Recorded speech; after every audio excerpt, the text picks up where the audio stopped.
Are you tired of the cookie-cutter approach to education that's stuck in the last century?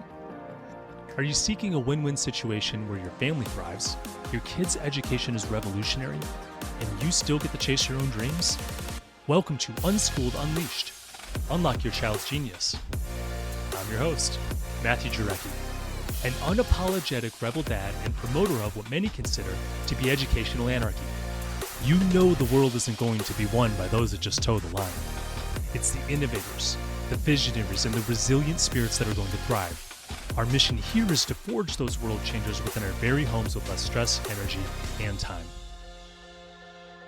Unschooled Unleashed starts now. Welcome back to another fantastic episode of Unschooled Unleashed. I'm your host, Matthew Jarecki, and today we're going to do the third installment of How Not to Unschool, where we're going to cover what mistakes you should try and avoid if you're homeschooling, unschooling, basically in your child's education at home. So, 2 episodes before this, these episodes are completely independent. They're just going through everything I could think of. I know I missed stuff. Don't hold me to that. I'm sure I'm going to get some good comments on, oh, what about this and that? Notice that I didn't say picking the wrong curriculum is one of them in any of this. So stay tuned, see what I have to say. Hopefully it helps you out. It helps you avoid some of the mistakes that I've made and mistakes that I'm trying to avoid. So with that, let's dive in. Jumping right back into mistakes we often make when we are homeschooling, unschooling, whatever you want to call what you're doing.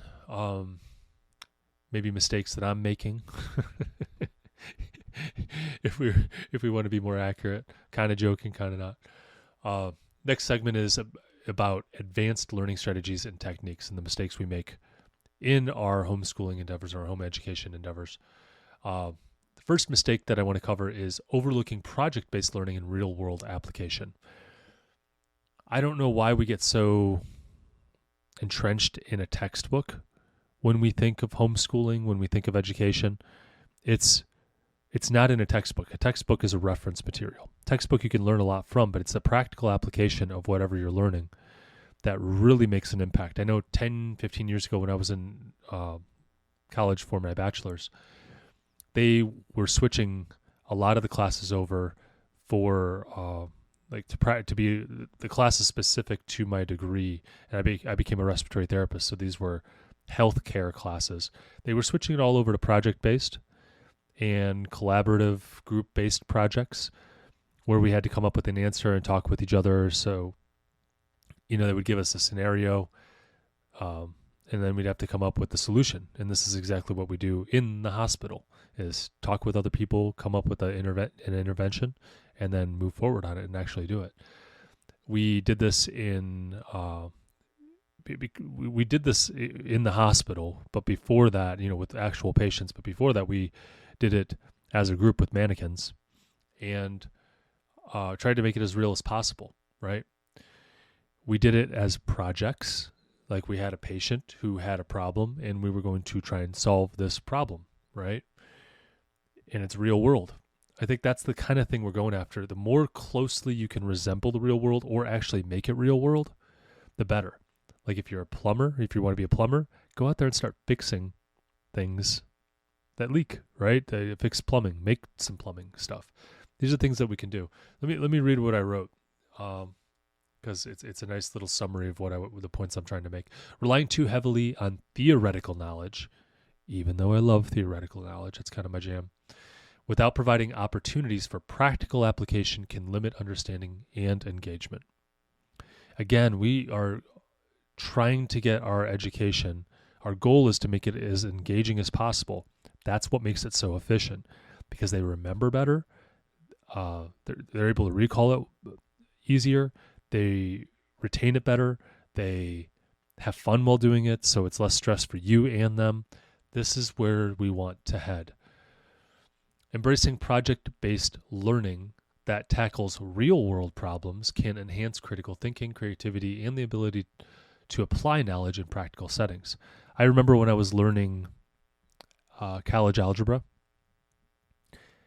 I did not enjoy it at all. And the reason I did not enjoy it, I found out, was because it was not practical at all. It's completely theoretical. Even though I love theory, I just couldn't connect it to anything I would ever be using until I took college physics. I ended up taking as much physics as I could as electives, in addition to the requirements that I had, because I found out I really loved math. It was the practical application of it to solve problems, even though it was still theory at a high level, because we weren't actually like solving real problems. But the closer I got to being able to make this more practical for myself, the more interested I got and the more fun I had. I actually thought about going to engineering school for a while because I enjoyed practical application of math so much. Turns out that my profession in respiratory therapy, fluid dynamics, is a big thing. So that's practical application of physics. So, and it saves lives. And I thought that was pretty cool. I thought that was a nice blend because I wanted to help people in a major way and make a big impact. And I run life support when I work as a respiratory therapist. So,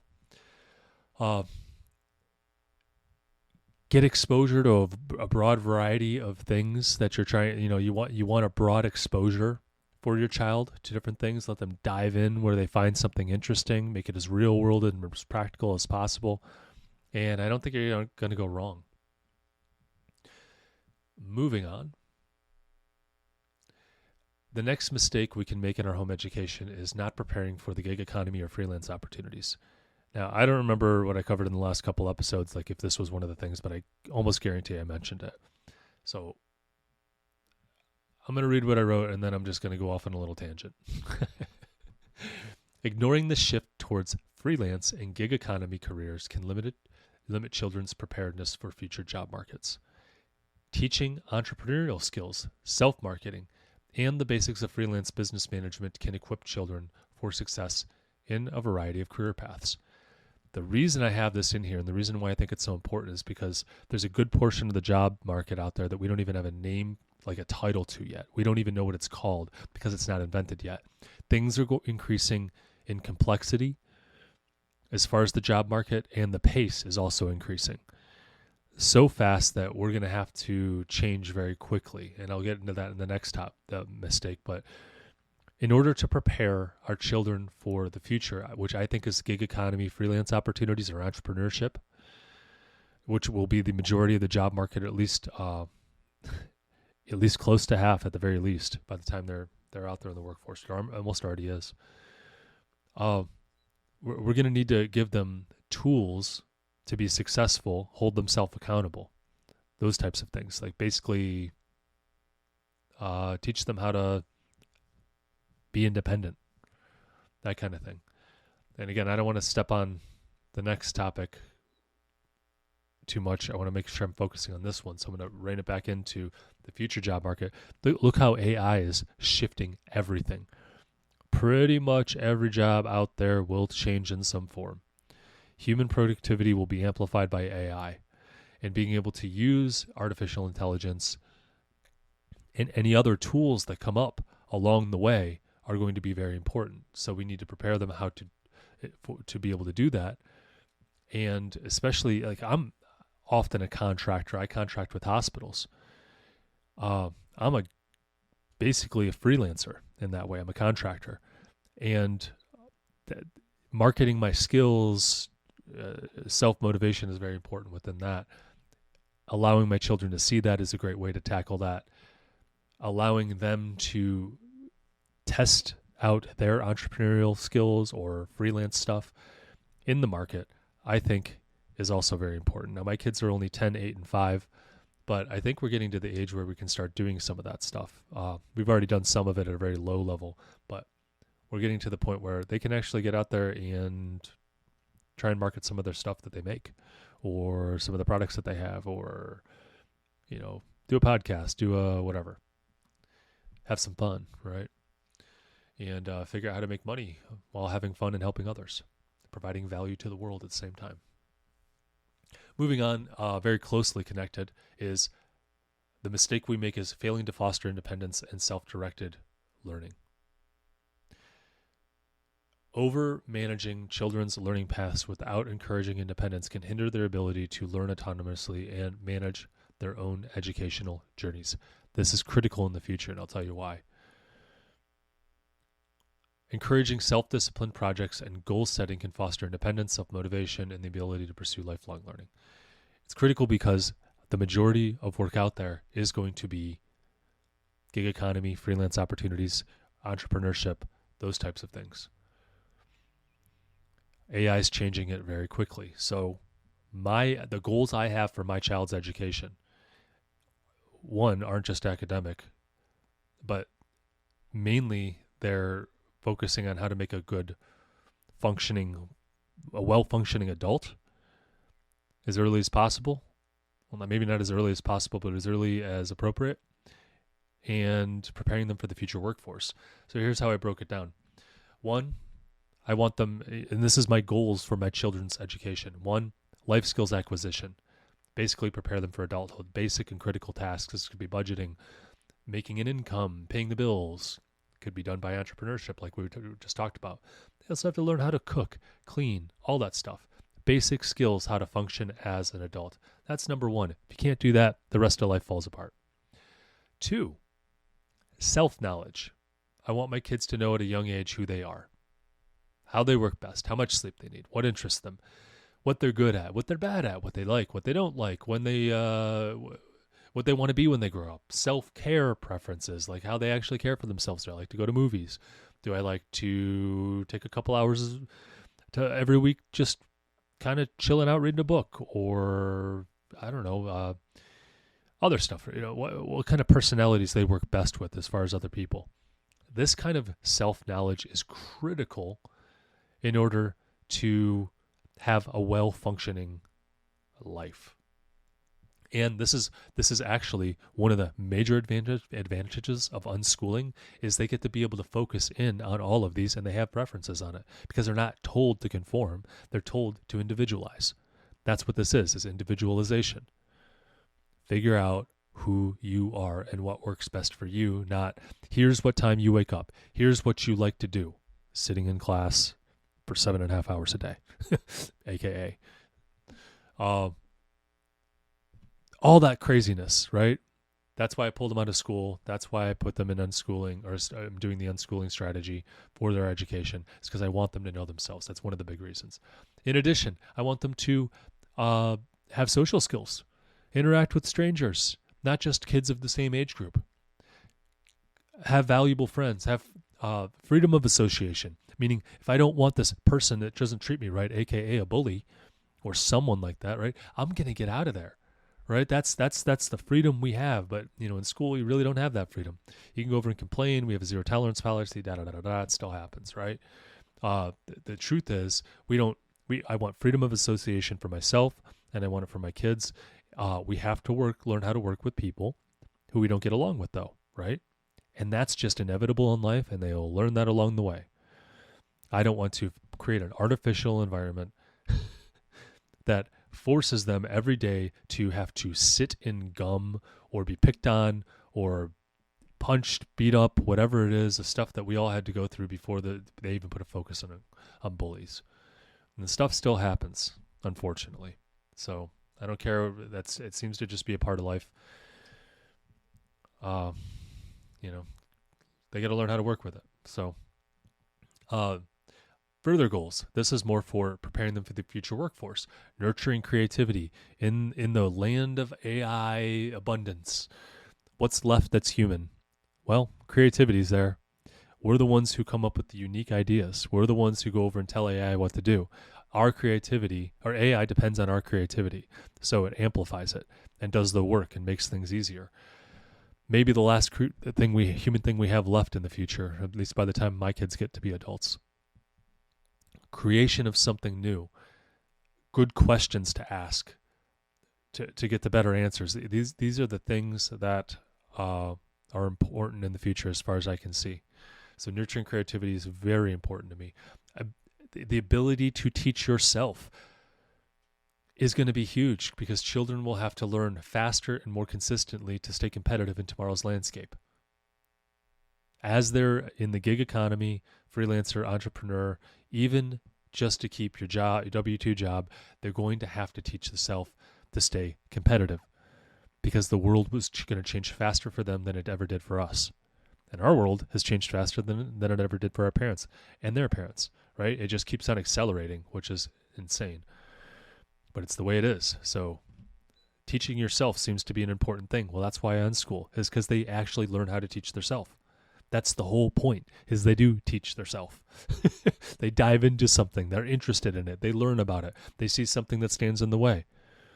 Then they dive in and learn about it so they can go overcome that challenge, right? It's constantly challenging yourself, seeing a problem, standing up to that challenge, that problem, and conquering it because you know why you want to do it. And that seems like some good self-knowledge right there too. Last goal is adaptability.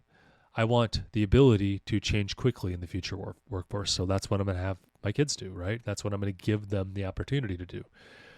The future workforce, again, will change at an even faster rate than today, okay? And children will likely have to do multiple career changes to keep up. So I don't ask my children what they want to be when they grow up. I say, what do you want to do first? What do you think? And usually they say something like astronaut or scientist or even work at Mark's, which is a local grocery store here in the Northeast Ohio. Sure, try it out and then move on. I'm on my second career, possibly my third career. Actually, probably my third career at this point. There it is, adaptability, teach myself how to do it, use my creativity to figure out what I'm going to do. Future workforce, don't forget about it.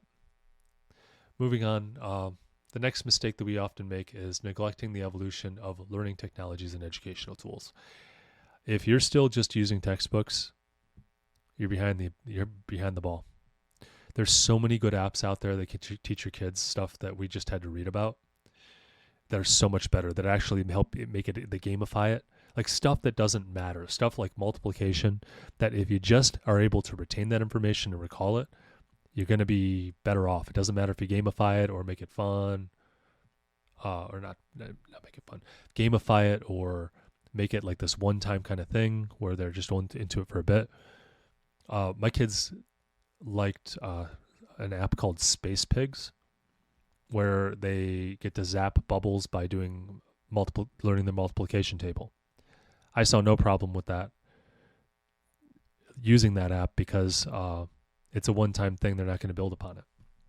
Once you got the multiplication table down, you just reference it for the future. Great. Move on. Some things I do have a problem with gamifying, because it's like, if you see a goal on the other end that you want to dive in and you want to achieve that goal, so you want to dive into it full force, gamifying it only slows you down. The game itself is achieving that goal, if that makes sense.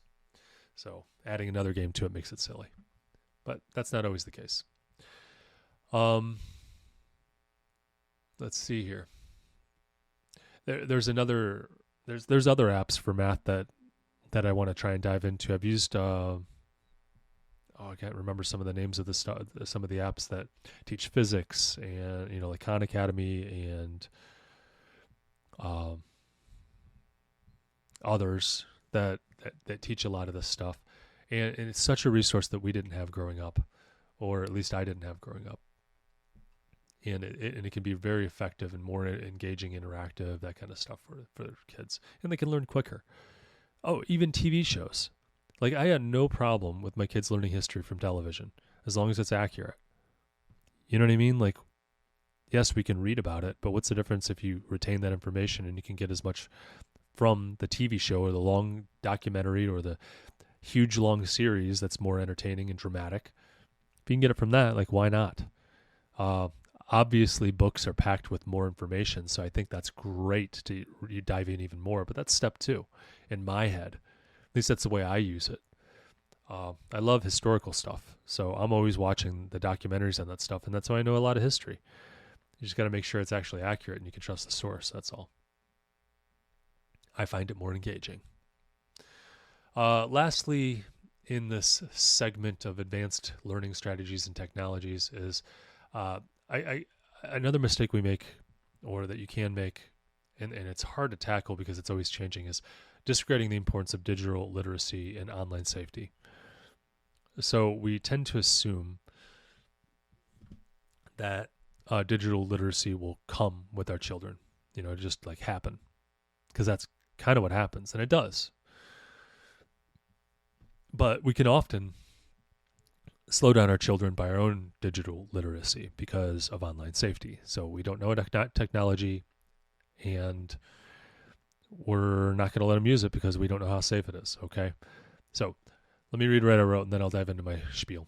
In an increasingly digital world, failing to teach digital literacy and online safety can leave children vulnerable and unprepared for the complexities of digital spaces. Integrating comprehensive digital education, including responsible internet use, privacy, and cybersecurity, can prepare children for the future while ensuring their online safety. This is the future, guys. Deal with it, or try to avoid it, and then they're going to jump in without having ever been exposed to it, or they're going to dive into it without you as a guide. You really got to figure this out for them to make sure they're protected, especially at a young age. When they get a little bit older, you're going to have less control, less ability, so teach them younger, earlier, rather than later is my strategy. Learn it yourself, so that way you know what to spot. I know I set up all the screen time stuff with my Apple products. That's why I got my kids' iPads, because I do believe that iPads are actually beneficial to them. And I had to learn all the online safety to be able to do this. So that took a while, because I really don't have the security system set up for myself, right? But there's a ton of apps out there that they can learn a lot with. And you're only going to slow them down if you don't. So take it for what it's worth. Moving on into the next segment is holistic learning. That's what I'm titling this. Holistic learning. The first mistake we make in holistic learning is neglecting the arts and humanities in favor of STEM. Everybody said STEM. Or STEAM now is what they're calling some of it, but to be more inclusive of the arts. We put such a focus on STEM, we've basically said that everything else is a waste of time. Kind of reminds me of when we said, you need a college degree, forget about the trades. It feels like that to me. And it's like, there's value in this. If you go out there now, like the trades are the thing to do. You can make six figures pretty easy doing and get paid to learn. Like that sounds like a no-brainer if you enjoy that stuff. Well, in the future, as we look off into the let me table that and let me read what I have read because it's more clearly put, and then I'll do my spiel, or my little soapbox, I should say.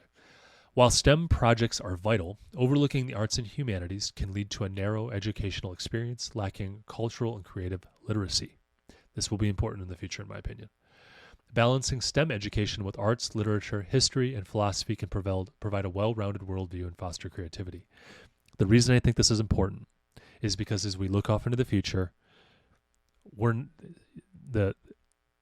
some of the STEM stuff, which is science, technology, engineering, and math, is going to be offloaded, or at least we're going to have a decreased need to be able to have a firm understanding and all that stuff. Not arguing that you don't need to focus on this stuff. I still put more of a focus on this than I do arts and humanities currently, and that might change. But as far as I can see it, creativity is the number one of the top attributes that I want to culture in my children, because they're going to be interacting in this technologically advanced world that all information can be looked up and told to you and researched using artificial intelligence and da-da-da-da-da. Okay, with that being said, if creativity is the way we interact with this, and that's the main thing that separates us from everyone else using AI, I think having a broad understanding of the world, meaning philosophy, history, literature, arts, is going to be very important, because then you can ask better questions, and the better, and you can be intuitively kind of follow a path down to solve a problem, because that's really what I think we're probably going to be inevitably doing, is just solving different problems using artificial intelligence, whatever we're going to be calling it, the different brands of it in the future. I think that neglecting this stuff is going to be a huge mistake. Although you're not making the worst mistake in the world by focusing on STEM. It's, you need that too. So, but no one forgets to focus on STEM, at least outwardly, they don't forget. It's more of like kids have a hard time with STEM. And I think that's why kids don't get it, as opposed to neglecting it. But I do think kids neglect arts and humanities. At least the teachers or the people in charge of a kid's education, they often do in favor of STEM. Next mistake we make in regards to holistic learning is overlooking ethical and moral reasoning in education. Everyone's scared to touch this. Failing to integrate discussions around ethics, morality, and critical societal issues can leave children ill-equipped to navigate complex global challenges. When I say global, I just mean challenges that all of us are facing. It could be in your country. It could be in your city. It doesn't matter. But they're all complex, and we need to talk about them. Engaging in debates, I think, is incredibly important to be able to see two sides. Community service and teaching ethical reasoning and going through exercises like that can cultivate a strong moral compass and a deep sense of empathy and understanding. I try and portray both sides of an argument, even if I disagree with, what someone's promoting. My kids go, "Hey, what's this whole, I don't know, I'm trying to think of an example, but my kids will ask questions on stuff they hear on TV, like if you're watching the news or whatever it might be. And you have to walk them through the sides of things. This is what I choose to do because I want them to be able to hold two opposing ideas in their head and be able to reason through it. I think that's a sign of maturity. And I think it's also the only way forward in an increasingly what's the word I'm looking for? There's a lot of conflict out there. It's polarized, a polarized society where you're on my team or you're not, and we have no understanding for each other. Oftentimes I think everyone's on the same team. They all want what's better. They all want what's good. It's just different ways to go about it. Okay? Having an understanding of that and trying to find the deeper issue, like where things diverge, is good, because then you can figure out where the disagreement is, and it's just a new disagreement about ways to go about getting to the same goal. So we're both on the same team, we're just going on different paths. That can build a lot of empathy and understanding for someone else. I also think that this is just a good life skill, not just for the, going out into the workforce, or it's also a good thing for dealing with people that you come across in your relationships. Your cousin who completely has a different political stance, or your uncle, or whatever. It's good. So don't ignore it. Walk your kids through it. And don't have them biased one way or another. Obviously, you can tell them what you believe and why you believe it, but get them to be thinkers. Hold those two ideas in their head. Have them make a decision. They're going to be way less susceptible to being misled if you can do that. Because if they're thinking for themselves and they're not just being told what to do all the time, they're self-directed. They're autonomous. They're not sheep. And that's huge, especially in the future. Last segment that I want to go into, and we'll end this series on mistakes we do in home education. We're going to talk about science, nature, and the environment. I think that neglecting the wonders of science and the universe is a critical mistake. Man, there's just so much awe. I'm a follower of Christ, so I look and see the universe as just awesome, like by its purest definition, awe-inspiring. focusing solely on practical knowledge, which, is important, without instilling a sense of wonder about the natural world and the universe can limit the child's curiosity and imagination. We want to follow their curiosity. That's the child-led part, right? We're going to follow their interest, their curiosity, their imagination. And isn't that what one of the funnest, most fun things in life? Isn't that what we all aspire to do? Let's get that started at a young age with that self-knowledge of what I like and what I don't like. That's why I'm in school, so they can learn that early. And then let's dive in. Exploring astronomy, natural sciences, the mystery of the universe can spark a lifelong passion for discovery and understanding in our place in the cosmos. I think it's just so cool. I love to watch the space shows and just seeing how big the universe is and how much we don't know is incredibly mind-blowing for me. So I think it was a mistake I don't often make, but I think it's a mistake that a lot of people, they try and make the world as small as possible. And then when they get out there as an adult and they see that the world's so big and there's so many ideas, they're going to question everything.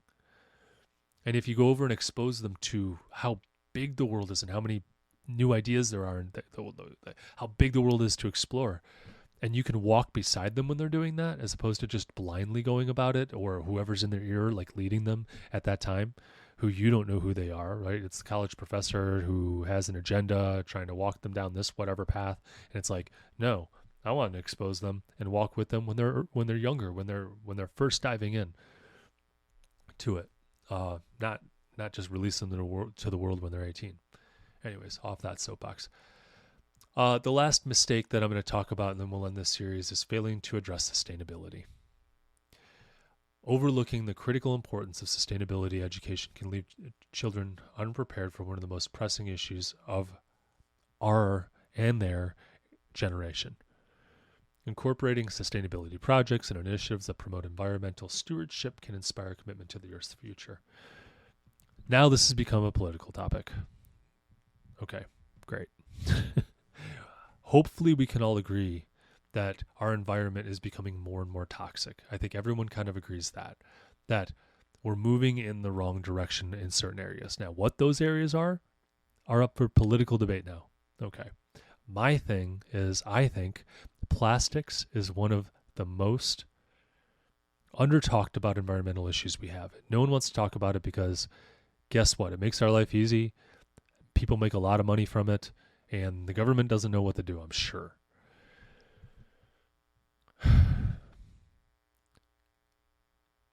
I think a sense of responsibility for Earth is something that's very important because our children are going to inherit this Earth.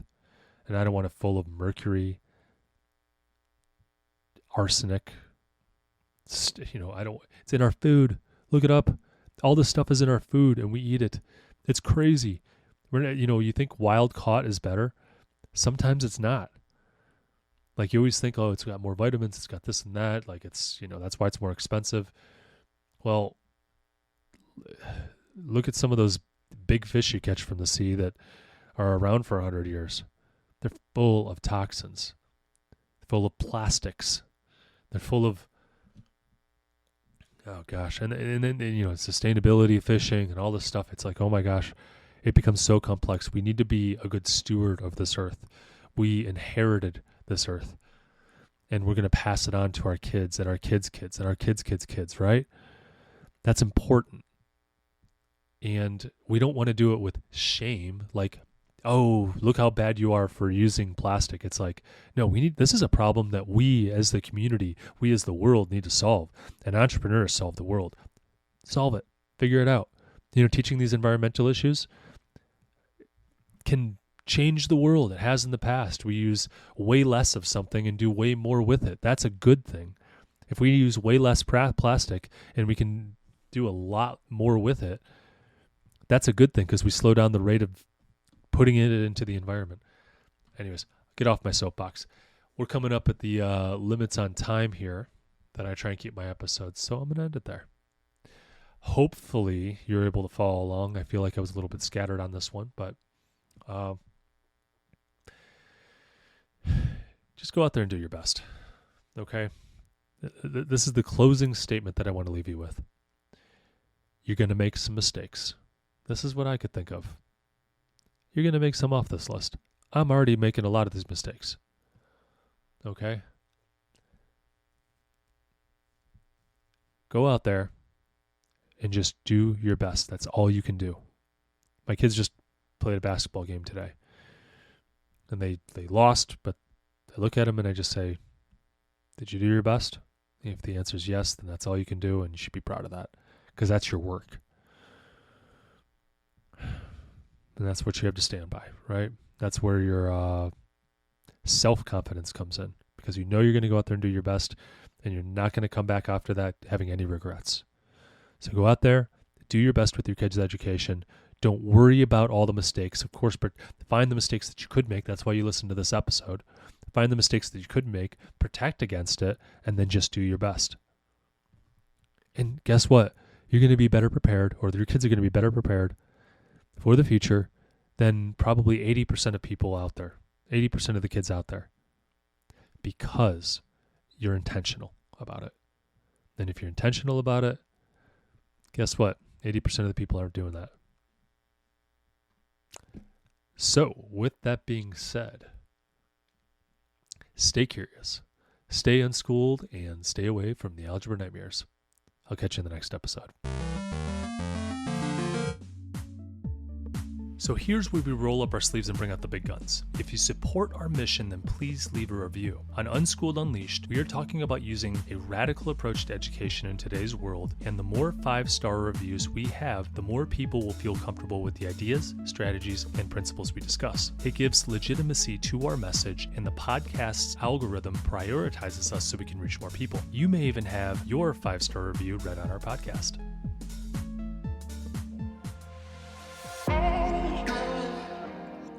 Before I let you go, I have to pause and say this from the bottom of my heart. Thank you. Your presence here is the fuel that ignites this movement. I am incredibly moved that you trust in us enough to click play. You, my friends, are the caped heroes in this story, the guardians of your family's learning journey, and a beacon of hope for your community. Be bold. Do what you think is best for you and your family. Thanks again for tuning in and taking this courageous leap outside of the box for this educational revolution. Welcome to the front line.